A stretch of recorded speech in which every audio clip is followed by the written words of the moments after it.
অপূর্বকে নিয়ে ভারতীয় গণমাধ্যমে মিথ্যাচার, যা বললেন অভিনেতা। বিনোদন জগতের ছোট পর্দার স্বনামধন্য অভিনেতা জিয়াউল হক অপূর্বর বরপর্দায় মুক্তি পেয়েছে চালচিত্র।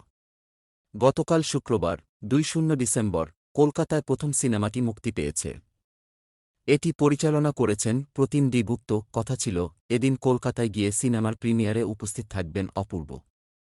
কিন্তু ভিসা পেয়েও নাকি ভারতে যেতে পারেননি অভিনেতা। আনন্দবাজার প্রতিবেদন সূত্রে জানা গেছে, প্রায়শই নাকি হুমকি মিলছে ঢাকার তারকাদের। সেই কারণে সব ঠিক থাকা সত্ত্বেও নিজের প্রথম সিনেমার প্রিমিয়ারে থাকতে পারলেন না অপূর্ব। এমন খবরকে ভিত্তিহীন বলে জানিয়েছেন অপূর্ব। তিনি বলেন, এই খবরের কোনো সত্যতা নেই। আমি শুটিং করছি।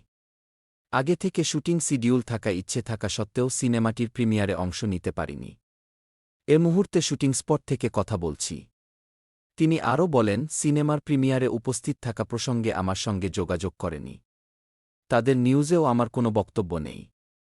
তবে তাদের খবরে যে হুমকির কথা বলা হচ্ছে তা সম্পূর্ণ বানোয়াট ও ভিত্তিহীন।